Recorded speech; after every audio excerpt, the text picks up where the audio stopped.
it much more so now, and we can save a lot of lives, but a lot of cost, a lot of damage, a lot of everything. And with me, as you know, Marco is doing something very, very important right now, so I'll take a pass on Marco Rubio, but he's with us in spirit. Christy Nome, Doug Burgum, Brooke Rollins, and a couple of other very well-known people are standing behind me. They're going to say a few words as to what they're doing with respect to response on wildfires and stopping wildfires due to proper management, proper forest management. And I just want to thank you all for being, and maybe Brooke, I'll ask you to start. That sounds great, sir. And Secretary Burgum, first of all, thank you, Mr. President, for inviting us here to the White House to provide an update on our coordinated efforts across your federal government to ensure our nation's wildland firefighting system is focused on fighting wildfires quickly and effectively.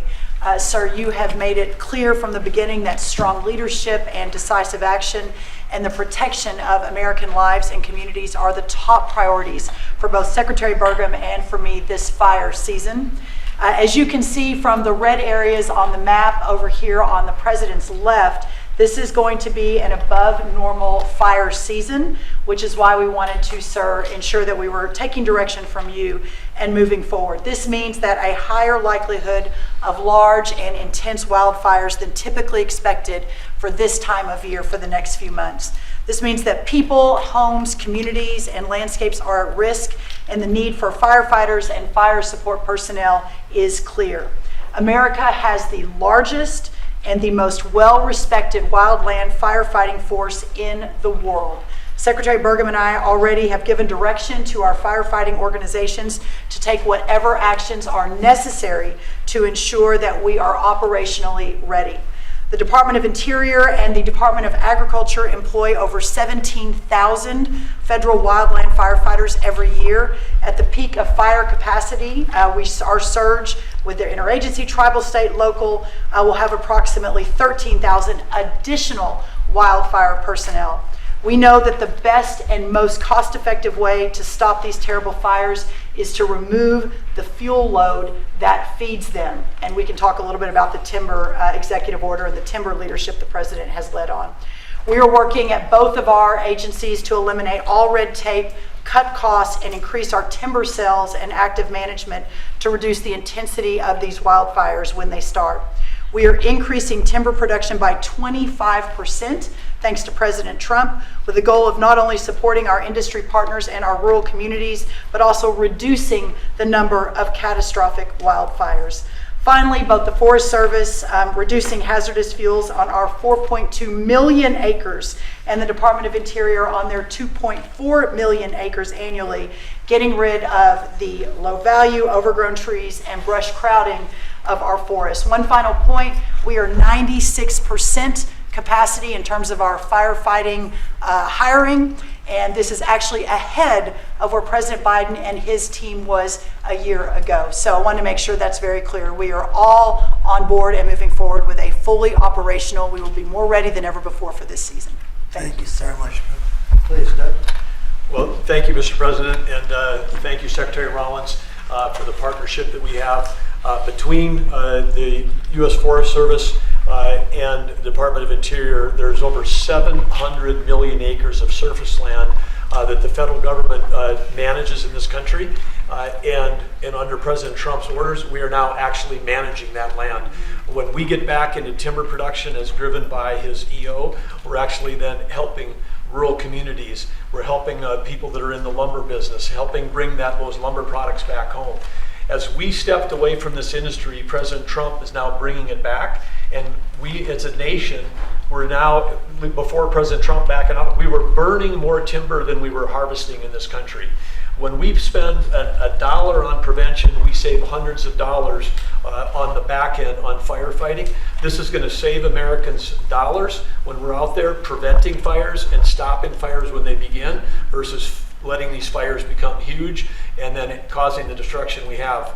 With the growth of our country around urban areas, there's been a 30% growth of what's called the wildlands and urban interface.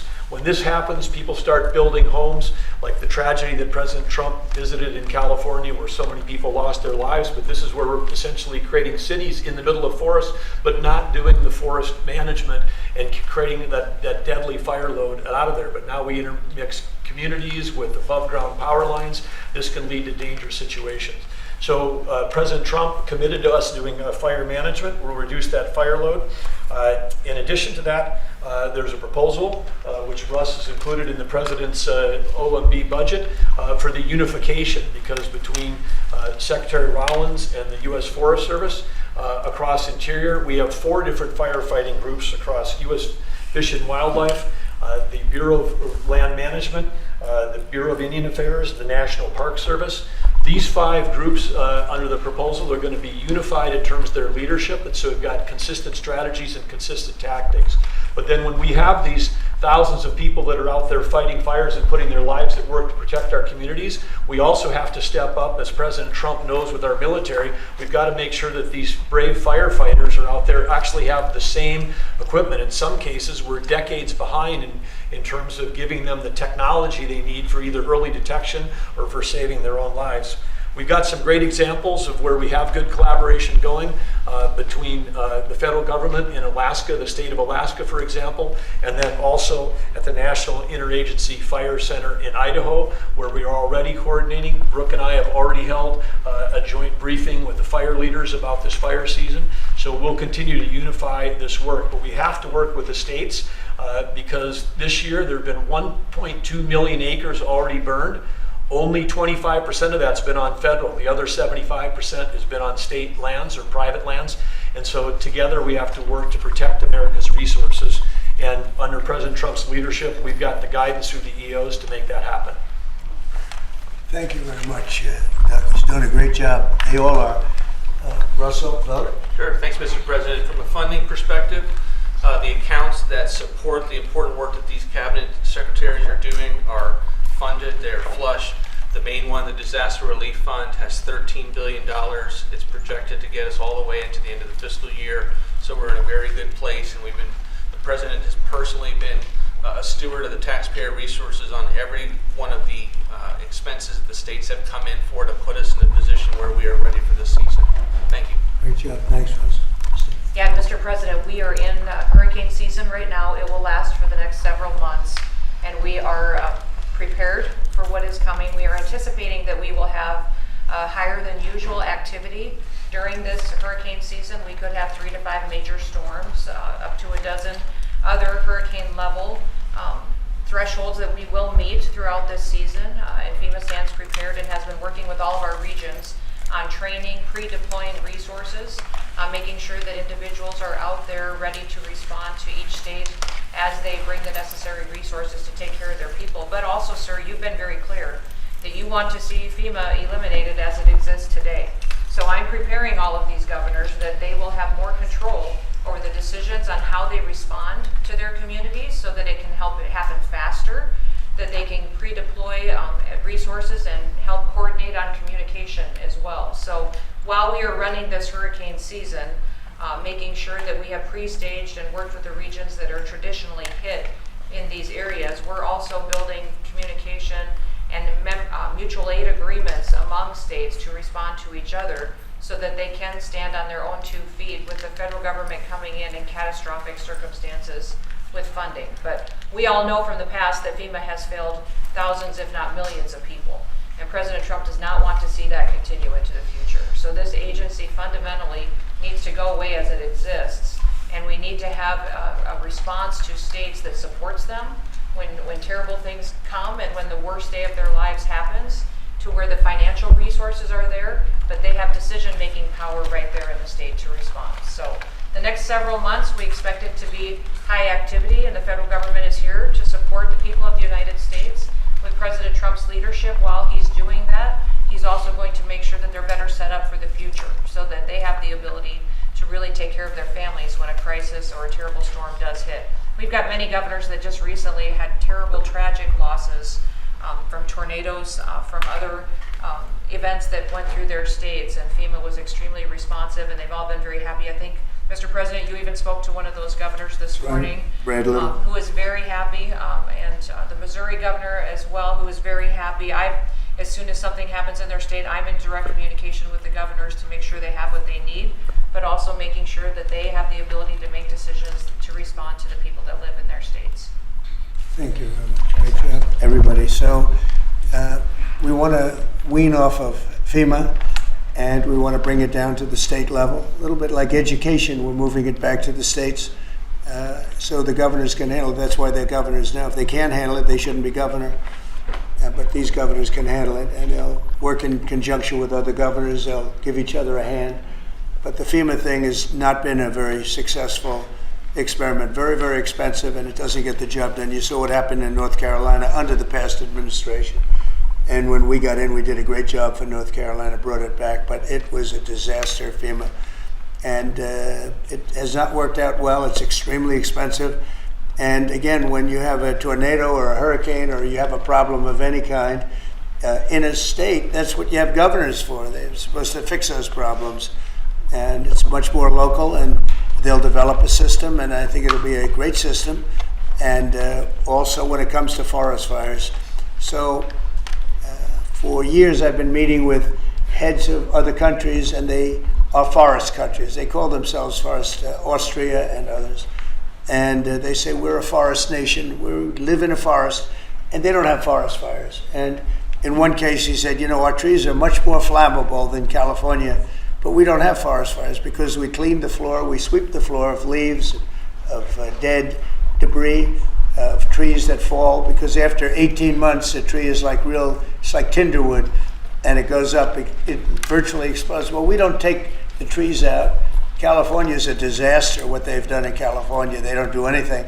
And if you did, you almost would not have forest fires. And you could say in theory, you shouldn't have any forest fires. And we spend billions and billions of dollars a year because people don't clean the forests. And we're going to clean the forests. We're going to start cleaning them. We're going to get rid of dead wood. The environmentalists say, oh no, let it regenerate. It doesn't regenerate. It just sits there and it usually catches fire. And we're going to have a whole new system, and it's called forest management. And if you look at some of these countries in Europe and other places that literally live in forests, very flammable forests, and they don't have problems. And they call me, they don't even know how it's possible that we can have the fires that we have. And the people behind me know that very well, and we're going to start working on that system. And we're going to save a lot of trees. We're also going to cut down trees and replant new trees. And that whole industry is going to be growing because we don't need the help of anybody. We have just about more, or as much, but more than almost anybody else in terms of lumber and wood. So we're going to be doing some great work having to do with forest fires. It's going to start effective, really it started a few months ago, and it's forest management. And Doug, I think you're really the head of that. Interiors, I guess you're the largest landlord perhaps anywhere in the world, I understand. That's a nice position. You may want to just give a few words on the cleaning of the floor of the forests. Well, happy to do that. And of course, as President Trump had said, yes, between Interior and Forest Service, it was just part of USDA, 700 million acres of surface area, much of that is in forest land. That is a tremendous resource. It's part of America's balance sheet. When we let it burn, then we actually have to spend money coming through FEMA and other places. So we spend taxpayer dollars cleaning up a mess that could have been prevented. Under President Trump, when we get back into the timber business, which up to 30 years ago, we were one of the great timber producers in the world. The communities thrived in these rural communities. We had lumber mills, we had manufacturing, we had furniture makers in this country. All of that went away when we stopped harvesting our own timber. And today we import about as much timber as we used to harvest ourselves. If we can get back in the timber business, that can help on the balance of trade, reduce imports from foreign countries, and have American jobs. But to make that all happen, again, under President Trump's leadership, we have to get back in the timber business and get back in the game. And when we do that, we have to make sure that we're doing prevention, not just fighting fires after they all get out of control. And so again, working with OMB and others to make sure that we've got the budget for doing the prevention work and the forest management upfront reduces the expense and the cost on the back end of fighting these massive fires. But again, coordinating across all of our 5 different major firefighting groups today, it's like having 5 generals in the field. They may have different strategies and different tactics. They even have different pay levels. Brooke and I are working to make sure that regardless of which service and branch that you're in, that you're going to have a similar pay, that we're going to have everybody equipped with the right technology to protect them when they're out in the field. Just basic stuff that they don't have today that we were giving our military 20 years ago in terms of and then using technology to be able to identify fires when they first start. I mean, with infrared, satellite, drones, I mean, there's technology where we can pick out a fire when it just barely begins and it costs us nothing to put it out versus when it scales up and becomes these massive fires that endanger communities, lives, and our firefighters. So President Trump, of course, has got a common sense strategy. He's empowering all of the leadership that's standing up here today for us to go get this job done. It's going to get America back in the timber business. We're going to put out fires when they're small and as opposed to when we can't control them when they're large. And we're going to have revenue coming into the federal government from those timber sales as opposed to in those timber leases to the private companies as opposed to revenue going out through FEMA after the fact when we're cleaning up a mess. So the whole thing makes complete sense. Brooke and I and Christy and Russ, we're all excited to go out and implement the president's vision. And we have some of the best timber anywhere in the world, and we don't use it. We've freed it up. Lee Zeldin's done an incredible job in that regard from environmental restrictions that are ridiculous. And a lot of it's been freed up. The rest of it's being freed up. Some areas will continue to protect, but we're going to be freeing up most of it. And again, we have some of the best in the world. And when I hear you say that we lost more in fires than we produce is so crazy, because we shouldn't lose very much at all. I could say we shouldn't lose any if it was perfect, but it should not be ever like what we've seen. We're sending billions of dollars to California all the time because obviously in California they are not doing a good job in any way, shape, or form, any other thing either. So with that, I'm heading to Fort Bragg right now. I think the helicopter's landing as we speak. But if you want, we'll take a few questions. Mr. President, invoke the Insurrection Act to deal with the situation in California? If there's an insurrection, I would certainly invoke it. We'll see. But I can tell you, last night was terrible. The night before that was terrible. We have, as you've seen, it was on most of your networks, people with big, heavy hammers pounding the concrete and pounding curbs, pounding it, breaking up all, and handing these big chunks of concrete to people. And they were taking that concrete, going up on bridges and dropping it into the roof of a car. They were throwing it at our police. They were throwing it at our soldiers that are there. And we got it stopped, and we have them in custody right now. Look, if we didn't get involved, right now, Los Angeles would be burning just like it was burning a number of months ago with all the houses that were lost. Los Angeles right now would be on fire, and we have it in great shape. We're not playing around. How will you determine whether or not there is an insurrection? Well, and then take a look at what's happening. I mean, I could tell you there were certain areas of Los Angeles that you could have called it an insurrection. It was terrible. But these are paid insurrectionists. These are paid troublemakers. They get money. And when you take a look at what they do, where they show up and everyone's saying, what's he doing? He's pounding the curbs. This one guy's pounding the curb, breaking the curb, and handing big pieces of granite. In some cases, it's granite and concrete to other people.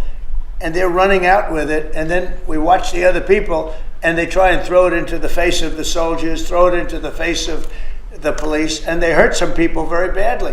They go up on bridges, they drop it down on the cars as the cars are moving. They're not breaking the curb because they're doing a demolition service. They're breaking it to hand out to people as a weapon. It's bad stuff. I've never seen that before. Mr. President, how soon do you want to see FEMA eliminated? And what's your message to the governors about how much more of an expense is going to fall to states for disaster response? Well, it's not going to be so much the states. We're going to give out less money. We're going to give it out directly. It'll be from the president's office. We'll have somebody here. Could be Homeland Security, but we're going to give it out through a method where it's given out. As an example, I just gave out $71 million to a certain state. They were looking to do about 120. They were very happy with the 71 million. We did a little cutting, and they were very happy with it. So we're going to do it much differently. We think after this, Christy, I'd say after the hurricane season, we'll Yes, start sir. You facing set it. up a FEMA council over the next couple of months. We'll be working on reforms and what FEMA will look like in the future as a different agency, as under the Department of Homeland Security to the President's vision. And it will empower governors to go out and respond to emergency situations. And that what the President does best is to make sure that the taxpayers are only fulfilling the need to which is appropriate, and that people are responsible to respond to their own people closest to home. So If a certain state, as an example, gets hit by a hurricane or tornado, that's what a governor should be able to handle it. And frankly, if they can handle it, the aftermath, then maybe they shouldn't be governor. And Mr. President, when is the last time you spoke with Governor Newsom? A day ago. Called him up to tell him, got to do a better job. He's doing a bad job, causing a lot of death and a lot of potential death. If we didn't send out the National Guard, and last time we gave him a little additional help, you would have, Los Angeles would be burning right now. Los Angeles would be not a lot different than what you saw take place in California and Los Angeles just a little while ago. And you got to remember, we have the Olympics coming. And we don't want people looking at Los Angeles like it would have been. It would have been bad. Last night they had total control. If we didn't have the military in there, the National Guard, and then we also sent in some Marines, we had some bad people. We have people, they look in your face and they spit right in your face. They're animals. And these are paid insurrectionists. These are paid troublemakers. They're agitators. They're paid. Do you think somebody walks up to a curb and starts hammering pieces out, has all the equipment necessary, and starts handing it out to people to use as a weapon? These are paid insurrectionists or agitators or troublemakers. You can call it whatever you want. And we ended it, and we have in custody some very bad people. Some very bad people. Mr. President. Did you see the guy throwing the rocks at the police cars as they went by and crushing their windows and endangering our police? We're not going to let that happen, yeah. Pardon me, Mr. President, on those Marines, Governor Newsom has described them as political pawns. I'm curious for your reaction to that and what you see as the Marines' role and what are their rules of engagement? All I want is safety. I just want a safe area. Los Angeles was under siege until we got there. The police were unable to handle it. You could speak to the chief. He said it on television 3 nights ago. He said, this is more than we can handle. They said that. And the LA police, I know a lot of the police in LA, they're good, they're great people, but they're given instructions not to do this, not to do that. But in this case, they were trying their best. They were not able to handle it. It was out of control. When we got there, and you have to remember, I've been here before, and I went right by every rule, and I waited for governors to say, send in the National Guard. They wouldn't do it. They wouldn't do it, and they just wouldn't do it. It kept going on and on. Got worse and worse. And in Minneapolis, that city was burning down. It was 7 days, and I said, I don't care. The governor, who's a governor that just happened to be running for vice president, you talk about an incompetent governor. He's an incompetent person. That he was picked, well, I was actually very happy he was picked for other reasons. But this guy wouldn't call the National Guard. And we ultimately just sent in the National Guard. We stopped it. But that was after 7 days. And I said to myself, if that stuff happens again, we've got to make faster decisions because they don't want to do it. The radical left, it's usually radical left, and it's usually governors that are Democrat, and they don't want to call them in. They don't want to save lives. They don't want to save property. They don't want to call them in. I don't know what it is. We sent them in, not early, we sent them in late as far as I'm concerned. But big problems, as you know, 3 nights ago, big problems were ensuing. If we didn't send in the National Guard quickly, right now, Los Angeles would be burning to the ground. The Marines is, a lot of people think, an escalatory step, though. These are guys who fight wars. Are you at all concerned that things could get out of hand with Marines? When I see people throwing concrete into cars, when I see people, the kind of people that I saw on your network doing danger to the police and to the military and to the National Guard, No, it's okay. You know, you start running out of people when you have 2,000 people from a National Guard standpoint. We have a very big military, but the National Guard, they needed a little extra help, and we sent them a little, and we did a great job last night. We had, well, you had a lot of cars go up in smoke and flame, and you had a lot of bad scenes, but it was pretty minor by comparison. This morning it's very calm. We'll see what happens later. But they know if they go there, they're not going to get anywhere because we have the National Guard. Though we backed it up with a number of Marines, yeah. Mr. President, do you agree with Governor Abbott soon signing legislation to mandate the 10 Commandments in school classrooms? Having to do with what? Governor Abbott is soon going to sign legislation to mandate displays of the 10 Commandments in school classrooms. Do you support him? I have to take a look at it. I'm going to have to look at Will it. National Guard be in California indefinitely? How long will they be there until you think? Until the there's mission no is finished? danger. It's easy. Look, it's common sense. You ask me that question. When there's no danger, they'll leave. You would have had a horrible situation had I not sent them in. Horrible. You'd be reporting on a lot of death and a lot of destruction that's not going to take place. I think if you look, every night it got less and less. They were met with very strong force, the bad people, the bad, sick people that do what they do. But these are paid people in many cases, not in all cases, but in many cases. And they really are, they're agitators.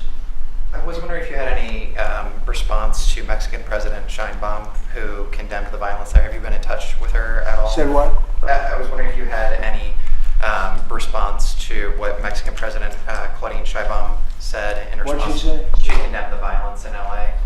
Oh, I do too. Yeah. Have you been in touch with her at all? Well, you think I don't condemn it?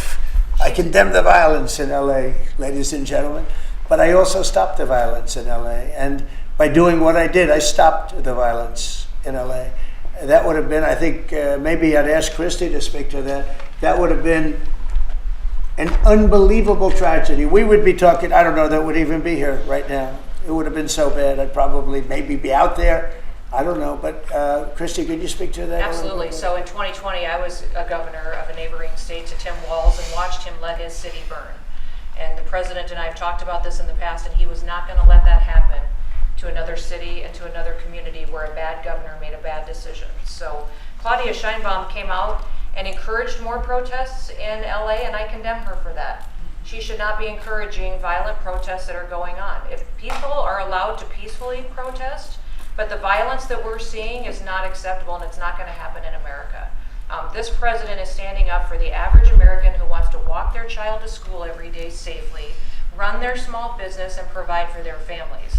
That's the action that he's taken. He has every authority under the Constitution to send these National Guard under Title 10 into these communities and make sure that operations go smoothly, that law enforcement officers are protected, that they can continue to do their work without fear of being injured or killed or disrespected, and that they can go home to their families at night. So I'm incredibly proud of the president for activating the National Guard and for sending in these Marines, because these Marines are specifically trained to meet the need that we have on the ground in LA right now.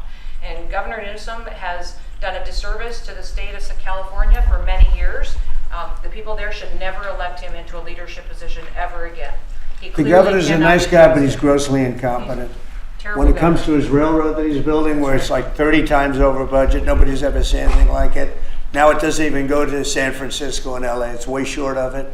After years of work and overruns like nobody's, those contractors are some of the wealthiest people in the world, I guarantee you that. Because that money goes to those contractors. They just did a number on the wallet of the people of California. That train, you should look at that train. That is the greatest. I've never seen cost overruns. I've seen cost overruns and great incompetence over my life. I've never seen anything like that. Mr. President, these protests obviously started in reaction to these large-scale ICE operations in Los Angeles. Should people expect to see similar operations in the rest of the country? Yeah. And will similar protests see similar response? As you know, we're moving murderers out of our country that were put here by Biden or the auto pen.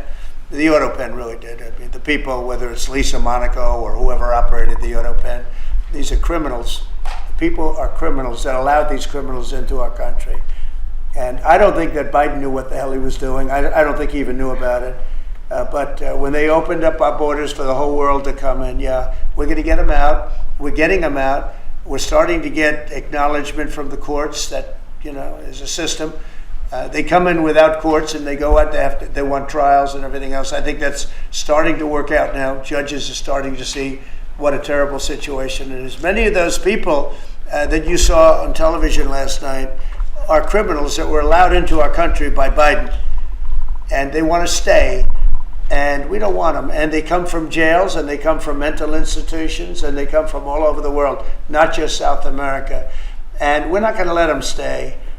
And this is the first, perhaps, of many, or perhaps, if we didn't attack this one very strongly, you'd have them all over the country. But I can inform the rest of the country that when they do it, if they do it, they're going to be met with equal or greater force than we met right here.